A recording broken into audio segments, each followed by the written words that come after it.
Hi, Khalif, Kairo. How are you doing? I'm fine, thank you. How are you? I'm fine. You look great. Asante. So how do you feel being part of the Phoina Training Institute launch today? I feel honored. Phoina is a good friend of mine, and she's an amazing person. She actually shares a name with my mom. Yeah, yeah. Okay. My mom is called Lucy Wamboy, so she's also Lucy Wamboy. So we are good friends, and I respect her as a businesswoman. Oh, Yeah. that is so nice. And for how long have you guys been friends? I met Fiona this year on an NTV set, and we hit it off immediately. Became very good friends, and I mean, I'm proud of her for setting up this whole thing. And you gotta admire the sort of effort she puts. It's a motivation to any business person out there. Oh, Yeah. yes. And as a big entrepreneur in business yourself, what advice would you have for a good friend, Phoina? I mean, keep pushing, keep putting the effort. Just keep launching new products. Don't worry much about the challenges; they'll always come, big, small. Just keep focused, focus on God, and keep pushing, and everything will be okay. Yeah. And of course, to your fans watching this, and they would love to join her Foreign Beauty Training Yeah. Institute. Unaweza karibisha. Please sign up to Phoina Beauty Training Institute, and nilikuwa naambia Phoina anipatie promo code. My fans, my friends, family, please sign up na mseme ni Kairo amewatuma. And of course, Khalif, Kairo, tukitoka kwa Foreign Beauty Training Institute kidogo. Yeah. We saw the last time you were appointed of like everything. It was a new start for you. Yeah. Maybe you can just tell us how was it? What was the feeling being appointed na pia? Yeah. First things, glory goes to God. My name was dragged through a lot of mud. People said a lot of nasty things about me, but I always held. It's called. I've held on to the truth, and I'm happy because God is finally showing people that this guy easy to zilikuwa tu story. Some of them were very malicious. In fact, I've publicly said it that some of those cases were not really straightforward. And I'm happy because the fact that we were acquitted, the fact that we are no longer in court, just goes to underscore what I've been saying all along, that we were just having normal business challenges. And there are people, including some of our former clients, who were like, this is a very good opportunity to run his name through the mud. And I'm happy they achieved whatever they wanted. But I'm even happier that despite all the chaos, despite all the trouble, God came through and, my name has been cleared.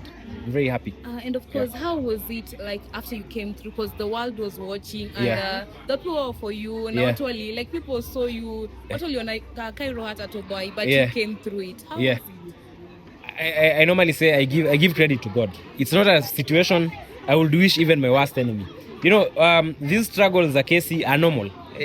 Most business people have been in similar situations, but mine, there was just a lot of bad energy. I didn't know I had that many enemies. So I just give credit to God. I can't take any credit. I can't say I'm very smart. I can't say I'm very wise. I would only say that God has been faithful, and He has clearly proven that He's never abandoned me. And even at my lowest, He was still there with me. And even now that we are back to the winning season, He's still here with me. Yeah, so I'm very happy about that. Maybe you can tell us during that difficult time. Yeah. Ulipoteza milioni ngapi? We've lost, in terms of investment, we've lost hundreds of millions. Because there's at one point, someone did a podcast and said a lot of nasty things. But actually, 90% of that podcast was just false things. And let me tell you, I lost investment deals worth millions and millions of shillings. My reputation came into disrepute, and a lot of clients cancelled on us. We had major contracts that we were working on, and a lot of clients lost faith. A lot, not all, a lot. But even before I was acquitted, this is the beauty about it. Guys saw me in Japan. We'd gone there to do more business. Again, it comes back to God that despite the challenges, despite the chaos, despite everything, we've been able to sail through. Not because we are very wise. The enemy had thrown all their cards on the table, but God was able to overturn the whole situation. And I'm happy for that. So how are you building your trust with the new clients, existing clients? Sisi ni watu wa biashara. I normally say we have a 10-year track record. That translates to billions of cars sold, successfully delivered. So we are still building on that. I'm happy because now clients are warming up. The acquittal, of course, has been very critical, because now clients are able to see that, look, conmen in Kenya don't refund. We know this is Kenya, people bribe their way through the justice system. But the fact that much as we were not supposed to be even in that court in the first place, the fact that people are seeing that they're actually refunding money, and this is not small money that we're talking about 6 million Kenya shillings. So that gives confidence that we are a straightforward company, we are a company of repute, and we are keen on sorting out all issues that we've had. Yeah. So, Kairo, tell us now. You've learned a lot. You speak about what you went through. Yeah. Maybe one major lesson you've picked. Do you have friends you trust nowadays? Do you want to put your things online? Yeah. Do you believe in now having investors? Do fake friends exist? I honestly don't believe in investors. When I was at my lowest, I reached out to hundreds of VC firms. I'm talking about literally hundreds, and nobody came to save me. The only person who saved me was God. So I've learned that put your trust in God. Don't put your trust in banks. Don't put your trust in investors. I mean, if they're there, if they want to do business with you, it's fine. But you know what? That is hiyo ni ile ikikuje ikuje, isipo sawa. Put your trust in God. Focus in God as a business person. In terms of friends, I lost many friends, but I made my realest friends during this season. So I now have people I trust more. My circle has grown very thin. I probably have, let's say, 4-5 people that I can trust, including your boyfriend. on a very light note. So my friend circle has grown smaller, but I'm happy. I couldn't change anything. I realized that I had a lot of people who were surrounding me, people who are benefiting from me, but they weren't really friends. They were just there for the good times. So I'm happy that it all happened. And again, I give glory to God because I've learned a lot and I've become wiser. Yeah. What about family? Was family there for you? Yeah, my family was there for me. Shout out my mom and my sister. They're probably going to watch this. They've been a very heavy support system, especially my sister. My sister, when I was going through my trouble, she gave me everything. She gave me all her savings. She told me, look, this is what I have in my bank account. Take. Jaribu, si mingi, but go try and sort yourself out. So shout out to my sister. Her name is Caroline, and she's been, by the Kai and Caro is for my sister, Caroline. Yeah, Kairo represents me, and Caro represents my sister. She's been there for me, and also my mom. Yeah. Khalif, Kairo now. Yeah. You've been influential, Bwana, on X. You are very successful. You know how to run business. You have networks. There's a time you saw lawyers coming on board for you. Politicians always there to support you. Yeah. I know you have few you trust. Yeah. Are we looking forward to see now a new Kairo, maybe come 2027? Maybe utasema wacha niingie kwenye siasa pia nijipange. I normally say that politics is not my interest.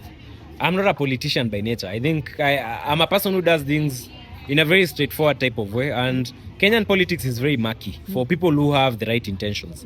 And this is not to say that I hate Kenyan politicians or I have anything against them. I mean, it's a very dirty game, and I normally try to stay away. So unless God instructs me to run for any seat, I don't see myself going into politics anytime soon. Anytime? Yeah, anytime. Because you have, I believe the youths are behind you. And which is a good thing, but I think I can influence the youth in other realms. I can influence the youth in business. I can show them that we can build companies all around the world. I mean, Kenya, we can put Kenya on the map. It doesn't have to be politics. I don't have to be a governor to change the world. I can change the world using the small resources God has given me as a business person. That is my belief. But if God believes that he's ready for leadership, I wouldn't refuse.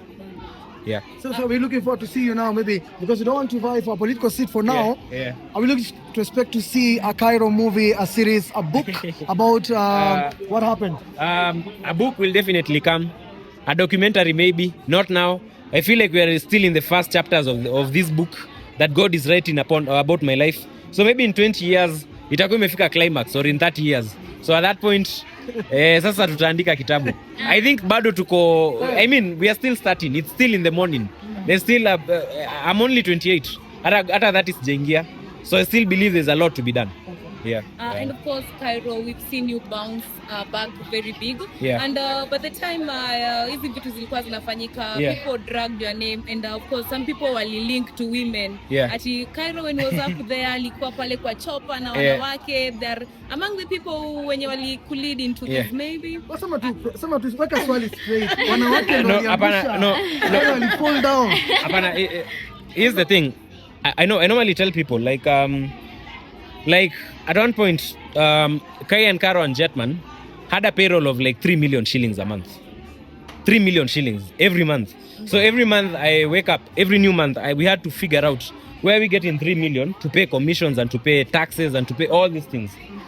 Now, maintaining a girlfriend in Nairobi, even if you want to be very generous, then utamaliza 100,000, to be very honest. 100,000? Okay, 200. Let's even call it 200,000.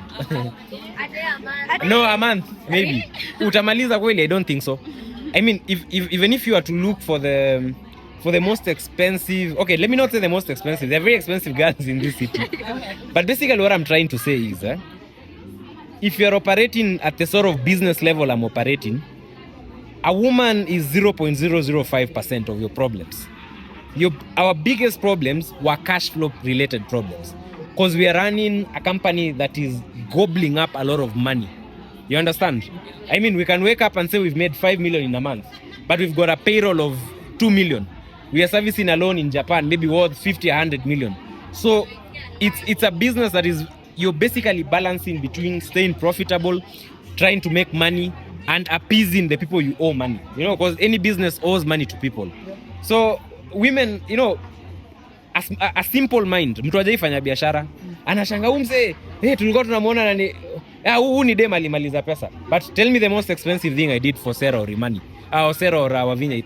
It doesn't go over 300,000 Kenya shillings, which in the grand scale of things is peanuts. You understand? So the biggest things that will bring you down in a company, it's mostly the normal, usual stuff. Expenses, payroll, taxes, and things that you don't have control over. Like last year, we saw that the Kenyan economy did not perform very well. I mean, I'm not the only person going through these things. A lot of people in Kenya are going through these things. People are getting auctioned, companies are sinking, companies are going into liquidation. So it's not something special, you understand? Okay. But you see mtu wako pale, yeye hajaifanya biashara. Yeye unajua yeye anaingiza mshahara maybe ya 50,000, akona dema na mdai 20,000 every month. So kwa kichwa yake ana assume you all operate on the same frequency. But we don't. In business, a girlfriend is a very small liability. Probably my car will cost more to run or than, you know, even dealing with a girlfriend. Yeah. And currently, are you seeing someone? No. I'm very single. I normally repeat that I'm very poor at relationships because beautiful women require a lot of attention. And sometimes when you're juggling 2 companies, it's like a mother who has 2 children. These children ndio kila kitu kwake. So inakuanga very dicey sometimes. So right now I don't think I'm in a right state to date. Saini kukwanza ni to ensure that our companies fully recover. Right now we are on the recovery trail. We are like, let's say 90% recovered. I want it to get to 150%. We need to overtake where we are and even go further. So for that reason, I'm not really interested in relationships. I have a lot of things to worry about. I have creditors to deal with. I have banks to deal with. And I have a God to appease. So women, for the moment, are not really top of my priority. So you celebrate? I've actually been, in fact, last year I was celibate for most of the year. So right now I'm still very, very celibate. Thank you so much. Thank you so much, Kairo. Maybe one word in regards to Forex in the country. Do you believe in Forex? Because we've seen individuals starting a Forex school. No, here's the thing. I think Forex ni kitu ina exist. There are people, I mean, there are so many Forex bureaus.